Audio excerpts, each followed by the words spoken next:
Okay dear students, आज का जो टॉपिक रहेगा that is angle of minimum deviation. आपको कैलकुलेट करनी है angle of minimum deviation. Last topic हमने पढ़ा था एंगल ऑफ डिविएशन के बारे में, जो कि फार्मूला हमें देखने को मिला था। क्या था वो, मैं एक बार लिख देता हूँ। जिसको किसके साथ लिखते हैं, डेल्टा के साथ। एक बार मैं आपको डायग्राम भी दिखा देता हूँ किस तरह से हमारी डायग्राम बनी थी। और आपने, उम्मीद करता हूँ वो टॉपिक समझ होगा। ये वाला टॉपिक अगर आपने समझा होगा तभी आज का टॉपिक समझ आएगा, अदरवाइज इससे पहले वाला लेक्चर अटेंड करो। ये डायग्राम हमने डिस्कस की थी और कैसे की थी, आज मैं इसके ऊपर बात नहीं करूंगा। इस सेम ये डेरिवेशन है, थोड़ा सा इसमें चेंज होगा तो आपको न्यू टॉपिक देखने को मिल जाएगा, जो कि आपके एग्जाम पॉइंट ऑफ व्यू से भी इंपॉर्टेंट है और उसके ऊपर न्यूमेरिकल्स भी बनते हैं जो हम फार्मूला डिराइव करेंगे। ठीक है। और यहाँ पे एंगल ऑफ आपकी क्या बनती थी, डिविएशन बनती थी। हमें कुछ फार्मूले देखे थे यहाँ पे। एक पहला फार्मूला क्या बना था आपका, मैं यहाँ पे लिखता हूँ।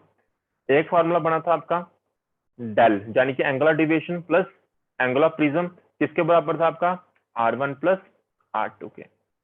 दूसरा फार्मूला जो हमने देखा था that was delta is equal to क्या था आपका, म्यू, सॉरी यहाँ पे था ए इंटू म्यू माइनस 1। इसी को हम क्या बोलते हैं, प्रिज्म फार्मूला। इसको हम क्या बोलते हैं, प्रिज्म फार्मूला। हमने कल प्रिज्म फार्मूला ड्राइव किया था बेसिकली। या और कैसे देख सकते हैं हम इसको, एक चीज और ड्राइव की थी हमने, ए एंगल ऑफ प्रिज्म, जो क्या था आपका R1 प्लस R2। ये सारी बातें हमने कल डिस्कस की थी, सारी डेरिवेशन की थी। ये सारी चीजें हमें देखने को मिली थी, कैसे कैसे हुआ था हमने कल डिस्कस किया था। उम्मीद करता हूँ ये आपने लेक्चर अच्छे से अटेंड किया होगा। थोड़ी सी मैंने आपको रिवीजन करवा दी। चलते हैं आज के टॉपिक की तरफ, बहुत इंपॉर्टेंट टॉपिक है। ठीक है, तो बात करते हैं। आज जैसे कि मैंने आपको बताया, टॉपिक क्या है आपका, एंगल ऑफ मिनिमम डिविएशन। और एंगल ऑफ मिनिमम डिविएशन की तरफ जाने से पहले आपको एक मैं थोड़ा सा ग्राफ पेपर बताना पड़ेगा मुझे, तो वो देख लेते हैं। ये हो गया आपका ब्लैक कलर। यहाँ पे ये आपकी होती है एक्स एक्सिस और ये होती है आपकी वाई एक्सिस, और यहाँ पे बनेगा आपका एक ग्राफ। ठीक है, मैं पेन लेता हूँ यहाँ पे। इस तरह से यू टाइप का ग्राफ बनता है। एक्चुअली ये प्लॉट करते हैं हम वैल्यूज को कुछ एक्सपेरिमेंट परफॉर्म करके। इस तरह से एक यू टाइप का बनता है। किसके किसके बीच में बना, ये बना आपका एंगल ऑफ इंसिडेंस के। कौन सी, एंगल ऑफ इंसिडेंस। दूसरी क्या होती है आपकी, एंगल ऑफ डिविएशन, जिसको हम किसके साथ लिखते हैं, डेल्टा के साथ। इस तरफ जाओगे तो एंगल ऑफ डिविएशन इंक्रीज होगी, इस तरफ जाओगे तो एंगल ऑफ इंसिडेंस क्या होगी, इंक्रीज होगी। जब हमने ग्राफ प्लॉट किया तो जैसे जैसे आप एंगल ऑफ इंसिडेंस को इंक्रीज करते जा रहे हो, हमने नोटिस किया एंगल ऑफ डिविएशन आपकी डिक्रीज होती जाती है। फिर मिनिमम हो जाती है। फिर जब एंगल ऑफ इंसिडेंस और इंक्रीज करने लगते हैं, फिर से एंगल ऑफ डिविएशन आपकी क्या होने लगती है, इंक्रीज होने लगती है। मीन्स क्या समझ आया आपको, यहाँ पे आपको समझ आया। हमेशा ये इस लाइन को ऐसे जोड़ता हूं मैं। इस लाइन से आपको क्या समझ आ रहा है, इसको अगर ध्यान से देखो तो इससे आपको ये समझ आ रहा है कि एक एंगल ऑफ इंसिडेंस ये वाली, और दूसरी, चलो मैं इसको जैसे यहाँ पे बनी हुई है ना आपकी नोट से, उसी तरह से बनाता हूँ। एक एंगल ऑफ इंसिडेंस, इसकी भी बात कर रहा हूँ, इसकी, ये पहली एंगल ऑफ इंसिडेंस है और ये दूसरी एंगल ऑफ इंसिडेंस है। ये क्या है I1, ये क्या है I2। दो एंगल ऑफ इंसिडेंस है और दोनों एंगल ऑफ इंसिडेंस में एंगल ऑफ डिविएशन आपकी इधर और इधर सेम ही है ना। ये वाली वैल्यू आ रही है, ये वाली कौन सी, I1 और I2। I1 और I2 के लिए, दो एंगल ऑफ इंसिडेंस के लिए आपको एक ही एंगल ऑफ डिविएशन मिल रही है। Means there is two angle of incidence for one angle of deviation. और ये हर चीज के लिए, अगर यहाँ पे लगा के देख लो, यहाँ पे, यहाँ पे एक एंगल ऑफ इंसिडेंस ये होगी, दूसरी एंगल ऑफ इंसिडेंस ये होगी, और दोनों के लिए एंगल ऑफ डिविएशन आपकी क्या होगी, सेम होगी। मींस दो एंगल ऑफ इंसिडेंस के लिए एक एंगल ऑफ डिविएशन होती है। पर सिर्फ एक ही ऐसा केस है यहाँ पे, ये वाला पॉइंट, एक एंगल ऑफ इंसिडेंस के लिए सिर्फ एक ही एंगल ऑफ क्या है, डिविएशन है। फॉर एक एंगल ऑफ डिविएशन के लिए एक ही एंगल क्या है, इंसिडेंस है। बाकी बाकी जितने भी केसेस हैं उनमें क्या होता है, एक डिवीजन के लिए दो एंगल ऑफ इंसिडेंस होती है, मीन्स दो जगह पे आपकी ऐसे करके एक रे गिर रही, दूसरी ऐसे करके गिरी, दोनों केस में जो एंगल ऑफ डिवीजन होगी वो क्या होगी, सेम होगी। ठीक है, डायग्राम से बनाएंगे तो आपको और समझ आएगा। तो ऐसा पॉइंट जिस पॉइंट के ऊपर एंगल ऑफ डिवीजन, एक एंगल ऑफ डिवीजन के लिए एक एंगल ऑफ इंसिडेंस होगी, वहां पे उस एंगल ऑफ डिवीजन को कौन सी एंगल ऑफ डिवीजन बोलते हैं, उस एंगल ऑफ डिवीजन को बोलते हैं हम डेल्टा एम। और डेल्टा एम का मतलब क्या हुआ, एंगल ऑफ मिनिमम डिवीजन। कौन से बोलते हैं, एंगल ऑफ मिनिमम डिवीजन। ये क्या था आपका I1, ये क्या था आपका I2, ये क्या है आपका I। ठीक है जी, मैं डायग्राम बनाता हूँ इसकी, डायग्राम उसी को समझ आएगी, मैं क्विकली बनाऊंगा क्योंकि कल लास्ट लेक्चर में भी सेम डायग्राम थी, पर इसमें थोड़ा सा चेंजेस है। कुछ पॉइंट्स और बता देता हूं मैं पहले। जब आपकी डेल्टा एम की बात होती है, उस केस में जो आपका R1 होता है वो किसके बराबर होता है, आपका R2 के। पहले ये तो छोड़ो, इंपॉर्टेंट बात पहले वो समझो, जो एंगल ऑफ इंसिडेंस होती है वो आपकी किसके बराबर होती है, आपके एंगल ऑफ इमर्जेंट के बराबर होती है। पहली बात यही याद रखना। मैं एक बार डायग्राम बनाता हूँ, आपको थोड़ा सा क्लैरिटी हो जाएगी। एक बार मैं यहाँ पे प्रिज्म बना देता हूँ, ये इस तरह से प्रिज्म होता है, ये एक एंगल एक लाइन ये, दूसरी लाइन ये, और इसको मैंने जोड़ दिया, ये बन गया आपका प्रिज्म। क्या करते थे हम, यहाँ पे एक रे ऐसे करके फॉल करती थी ना। आज मैं पूरा बताऊंगा नहीं डिटेल में कैसे क्यों होता है। एक रे ऐसे करके फॉल करती थी, फिर वो बेंड कर जाती थी अपने पाथ से, तो हमने यहाँ पे उस पाथ को देखने के लिए हम यहाँ पे क्या ड्रॉ करना पड़ता था, नॉर्मल ड्रॉ करना पड़ता था। तो मैं यहाँ पे क्या ड्रॉ कर दूंगा, नॉर्मल, ऐसे करके। जैसे नॉर्मल ड्रॉ किया तो हमारी रे क्या कर जाएगी, बेंड कर जाएगी। इस बार ये जो बेंड करती है ना, ये पैरेलल जाती है, ये बात याद रखना। पहले ऐसे इतनी सी बेंड करती थी, ऐसे करके जाती थी, पैरेलल नहीं होती थी। किसके, इस सरफेस के। कौन सा सरफेस, ये बी है, ये सी है, और ये डी है। तो ये जो रे गई ना, ये पैरेलल होती है किसके, सी डी के। नाम भी दे देते हैं, ये ई है और ये एफ है, और ये क्या बनता है आपका जी। फिर उसके बाद यहाँ पे भी एक नॉर्मल ड्रॉ करना पड़ता बाद में हमें, तो ये ड्रॉ कर दिया हमने क्या, नॉर्मल। ये ड्रॉ कर दिया हमने नॉर्मल, ऐसे नहीं, नॉर्मल कैसे बनेगा, इस सरफेस के ऊपर ऐसे करके। अब ये रे बाहर जाएगी, डेंसर टू रेयर, तो बेंड करेगी अवे फ्रॉम द नॉर्मल, ऐसी चली जाएगी। जाना कैसे था, ऐसे, पर ऐसे ना जाके ये ऐसे करके बेंड करके चली जाती है। और ये क्या थी आपकी एंगल ऑफ इंसिडेंस, और ये क्या थी रिफ्लेक्शन, जिसको हम R1 बोलेंगे। और यहाँ पे फिर से इंसिडेंस हुई BD सरफेस के ऊपर, इस सरफेस इसको नाम दे देंगे R2। और ये क्या आपकी एंगल ऑफ इमर्जेंट, जो कि क्या है E। तो मैं बोल रहा हूँ जब मैं, और थोड़ा सा और थोड़ी बातें डिस्कस कर लेते हैं हम। ये होगी आपकी लाइन, इसको ले लिया मैंने ब्लैक कलर। अगर ये रे को एक्चुअली जाना कैसे था, ऐसे जाना था सीधे, पर ये चली कैसे गई, ऐसे चली गई है, इस तरफ ऐसी चली गई है, रिफ्लेक्शन होने के बाद इस तरफ चली गई है। इसको मैं पीछे की तरफ प्रोड्यूस करूं ऐसे करके, एक्चुअली जाना कैसे था इसको, ऐसे, पर चली कैसी गई है ये, इस तरफ। तो इन दोनों के बीच में जो एंगल बन रही है, दोनों रेस के बीच में, फाइनल इंसिडेंस और इमर्जेंट के बीच में जो एंगल बनती है, उसी एंगल हम क्या बोलते हैं, हम एंगल ऑफ डिविएशन बोलते हैं। और एंगल ऑफ डिविएशन, ये जो एंगल कौन सी एंगल है, एक ऐसी एंगल ऑफ इंसिडेंस है जहां पे एंगल ऑफ इंसिडेंस और एंगल ऑफ इमर्जेंट इक्वल हो गए। जब भी angle of incidence and angle of emergent equal होते हैं, उस वहां पे आपकी एंगल ऑफ डिविएशन जो होती है वो कौन सी एंगल ऑफ डिविएशन होती है, that is your minimum angle of deviation. कौन सी होती है आपकी, मिनिमम एंगल ऑफ डिविएशन। तो जब एंगल ऑफ इंसिडेंस किसके बराबर हो जाएगी, आपकी एंगल ऑफ इमर्जेंट के बराबर हो जाए, तो एंगुलर डिविएशन जो देखने को मिलती है वो कौन सी एंगुलर डिविएशन होती है, that is your angle of minimum deviation, पहली बात। और इस कंडीशन में आपका R1 प्लस किसके इक्वल टू किसके हो जाता है, R2 के बराबर भी हो जाता है। ठीक है, तो जहां पे वही लिखा है as angle of incidence increase, जैसे जैसे हम एंगल ऑफ इंसिडेंस को इंक्रीज करते चलते हैं तो क्या होता है, द एंगल ऑफ डिविएशन पहले क्या होता है, डिक्रीज होता है। पहले क्या होता है, डिक्रीज होता है, जैसे जैसे एंगल ऑफ इंसिडेंस आपका इंक्रीज होता है। The variation of angle of deviation and angle of incidence is shown in figure, इस फिगर में हमने दिखाया हुआ है। और इस फिगर से हमें समझ क्या आया है वो भी देख लेते हैं। हमें समझ ये आया कि we conclude that from figure there are two angle of incidence I1 and I2, starting में बताया। For same angle of deviation, same angle of deviation के लिए दो एंगल ऑफ इंसिडेंस होती हैं आपकी, कितनी? दो। And there is only angle where angle of incidence is equal to angle of emergent. एक ऐसी एंगल होती है जहां पे एंगल ऑफ इंसिडेंस किसके बराबर होता है? आपका एंगल ऑफ इमर्जेंट के। ये कौन सी रे होती है? Incident ray. ये कौन सी रे होती है? इमर्जेंट रे, जो बाहर इमर्ज हुई है। तो ये एंगल जो बनती है एंगल ऑफ इमर्जेंट होती है, ये एंगल जो बनती है वो एंगल ऑफ इंसिडेंस होती है।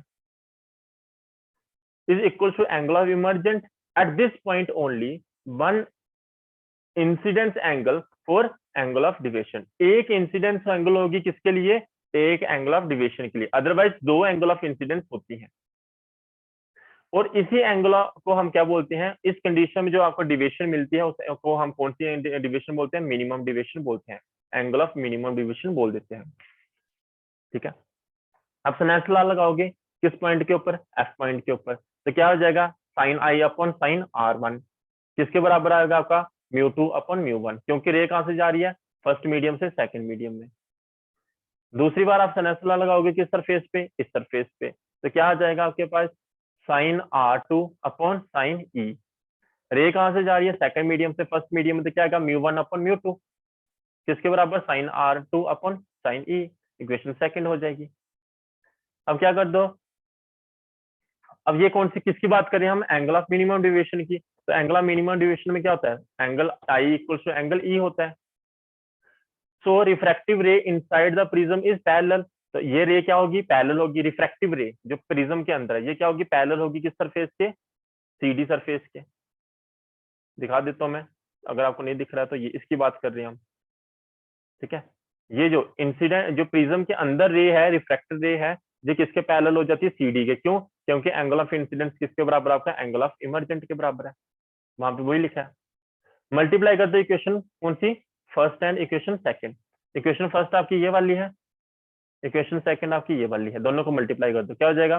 Sign I upon sine R1 into sine R2 upon sine E equal to क्या हो जाएगा? μ2 upon μ1 multiply μ1 upon μ2। μ1 cancel, μ2 cancel, क्या बचेगा? 1। आई किसके बराबर है? ई के बराबर। तो जहां पे ई दिखेगा वहां आई डाल देना। तो sign I upon R1 into क्या? साइन R2 अपॉन ई। ई की जगह क्या डाल दिया मैंने? आई। तो साइन आई और साइन आई क्या आ गया आपका? कैंसिल हो जाएगा। क्या हो जाएगा? Sine R1 upon sine sine R2 upon sine R1 आ जाएगा। किसके बराबर? 1 के बराबर। और ये मैंने बात आपको पहले ही बता दी थी और हमने यहाँ प्रूफ भी कर दी। तो क्या हो जाएगा? Sine R2 upon sine R1 है, साइन R1 को इधर भेज दो तो क्या हो जाएगा? Sine R2 equals to sine R1। Sine sine cut जाएगा, बचेगा क्या आपका? R2 equals to R1। वैसे बाय द वे कटता नहीं है क्योंकि एंगल स्मॉल होती है तो हम साइन को नहीं लिखते हैं, इसलिए तो R2 इक्वल्स टू क्या आ जाएगा? R1 आ जाएगा, जो कि मैंने स्टार्टिंग में बता दिया था, पहले कंडीशन लिख दी थी कि ऐसा होता है। तो क्यों होता है हमने प्रूफ भी कर दिया, ये कंडीशन मैंने पहले लिख दी थी, है ना। तो ये बात समझ आ गई। अब हमें प्रिज्म फार्मूला भी पता है, स्टार्टिंग में भी मैंने बताया और कल भी ड्राइव किया था। प्रिज्म फार्मूला के मुताबिक क्या होता है? नेक्स्ट पेज पे चलते हैं। हाँ, ये आपका प्रिज्म फार्मूला हो गया, अभी बताया था मैंने। तो del plus A equals to I plus E, और ए की वैल्यू आपको पता है कितनी होती है? R1 plus R2। दोनों इक्वेशंस पता है आपको। जब मिनिमम डिविएशन की बात हो रही है तो डेल्टा के जगह क्या आ जाएगा? आपका डेल्टा एम। जब मिनिमम डिविएशन होती है तो तब एंगल ऑफ इंसिडेंस किसके बराबर होता है? एंगल ऑफ इमर्जेंट के बराबर। और R1 plus R2 are equal sorry R1 किसके बराबर होता है? आपका R2 के बराबर। इन सारी वैल्यूज को हम यूज करेंगे। तो डेल्टा की जगह क्या आ जाएगा? डेल्टा एम प्लस ए आई, जहाँ पे क्या है आई और जहाँ पे क्या है ई। ई की जगह मैं क्या पुट कर सकता हूँ? आई पुट कर सकता हूँ, क्योंकि आई इक्वल्स टू क्या है? ई।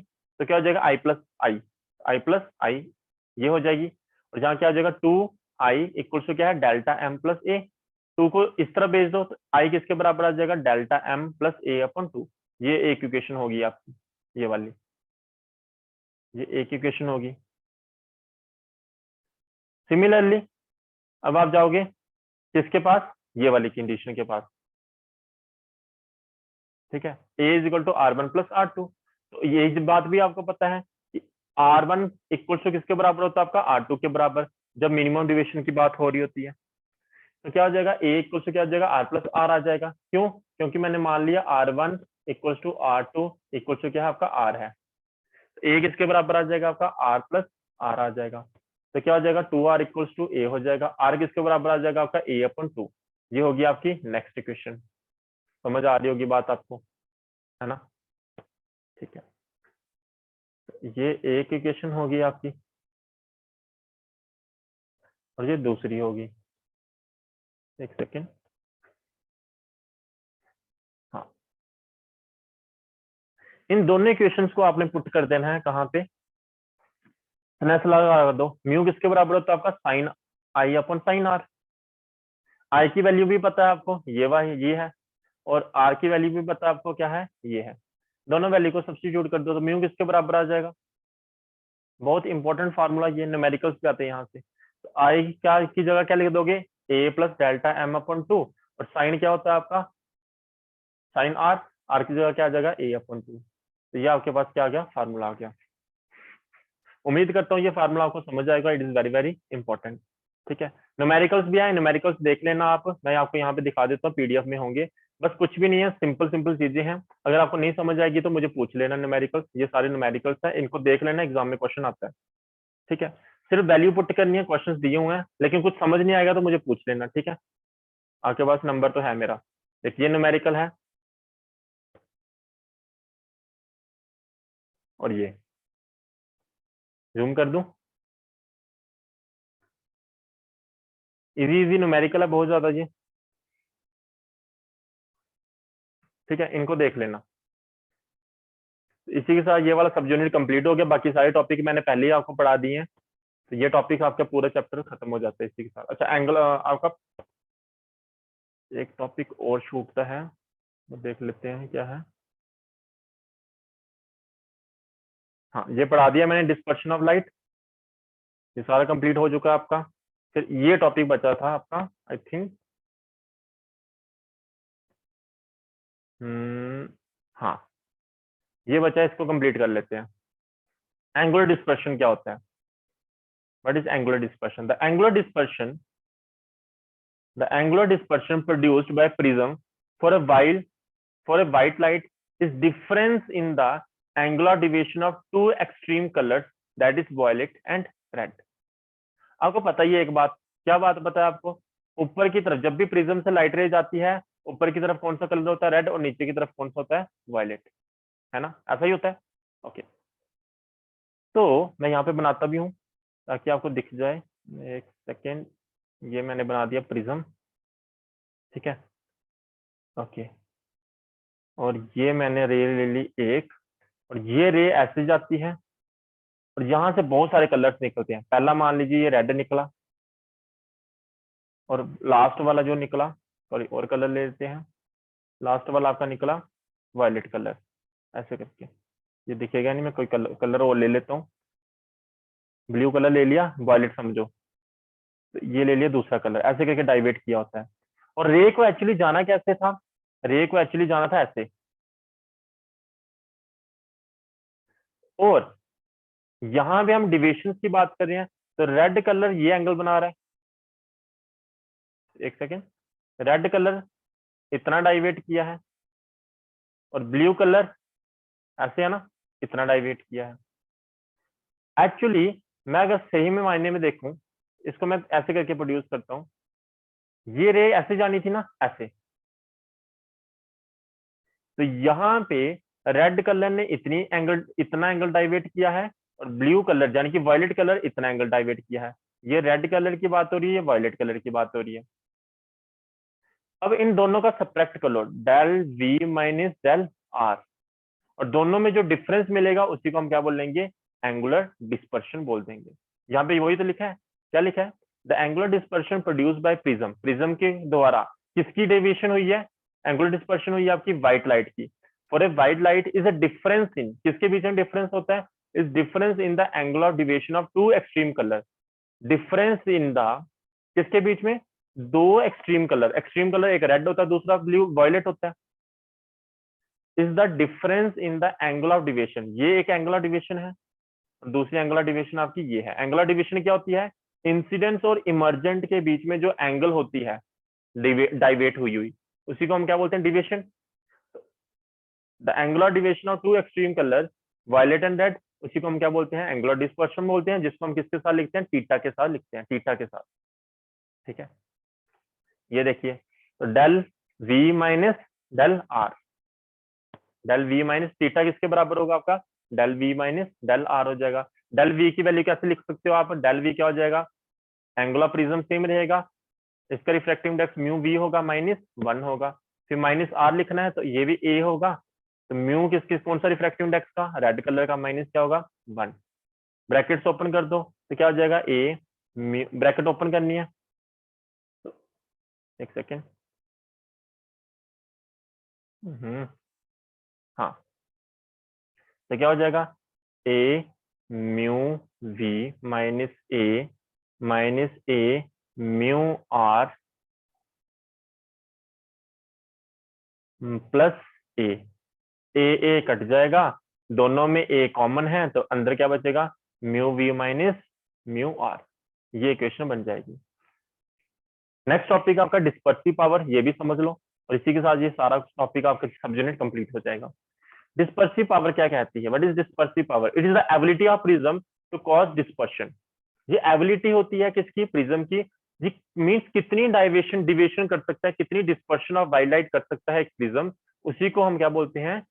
डिस्पर्सिव पावर बोलते हैं। अगर मैथमेटिकली बात करनी हो तो what is mathematical form of this? It is, पहली बात इसको डिनोट किया जाता है ओमेगा के साथ। क्या होता है? It is the ratio of angular dispersion to the mean deviation. ये लिखा है, it is the ratio of the angular dispersion to the mean deviation produced by किसके द्वारा? प्रिज्म के द्वारा। डिनोट किसके साथ किया जाता है? ओमेगा के साथ किया जाता है। फार्मूला ये लिख दिया, मैंने पहले ही बता दिया अभी। ठीक है, तो ये हो जाएगा आपका मैथमेटिकल फॉर्म। इसका वैल्यू पुट कर दो, दोनों फार्मूले पता है आपको। एंगुलर डिस्पर्शन अभी फाइंड किया, del V minus del R होता है, और मीन डिविएशन क्या होता है? मीन नेट डिविएशन क्या होती है? Delta. Del V minus del R की वैल्यू अभी निकाली थी, क्या थी? A mu V minus mu R, और जो जनरल फार्मूला होता है वो क्या होता है? ए म्यू माइनस 1 होता है। ठीक है ना, मैं लिख दूं यहाँ पे, तो इसके क्या क्या लिख सकता हूँ मैं? ए, इसका फार्मूला क्या हो जाएगा? अभी निकाला था, mu B minus mu R, और डेल का जनरल फार्मूला क्या होता है? A mu minus 1। ए कैंसिल हो जाएगा, बचेगा क्या? Mu B minus mu R upon mu minus 1। और ये चेंज है तो इसको मैं ऐसे लिख सकता हूँ, del mu upon mu minus 1। ये आ गया आपके डिस्पर्सिव पावर का फार्मूला। ठीक है, बस ये आपने करना है। ये लिखा हुआ है डेल म्यू किसके बराबर है? Mu V minus mu R के बराबर है। तो जिसको हम क्या बोलते हैं? Difference in the refractive indexes of prism material for a violet and red colour. बस वही लिखा हुआ है। तो डिस्पर्सिव पावर क्या करती है? डिपेंड करती है किसके ऊपर? नेचर ऑफ मटेरियल के ऊपर। मटेरियल कैसा है उसके ऊपर डिपेंड करेगी आपकी क्या? Dispersive power. याद रखना, ये पूछते हैं ऑब्जेक्टिव टाइप क्वेश्चन में। इसी के साथ ये टॉपिक खत्म होता है आपका, कंप्लीट टॉपिक हो गए हैं, ये वाला सब यूनिट कंप्लीट हो गया। अब आपकी रहती है वेव ऑप्टिक के कुछ टॉपिक्स, उनको भी हम कंप्लीट कर लेंगे। Bye bye, have a nice day. कोई भी प्रॉब्लम होगी कमेंट सेक्शन में पूछ सकते हो, अदरवाइज मैसेज करके पूछ सकते हो। ठीक है।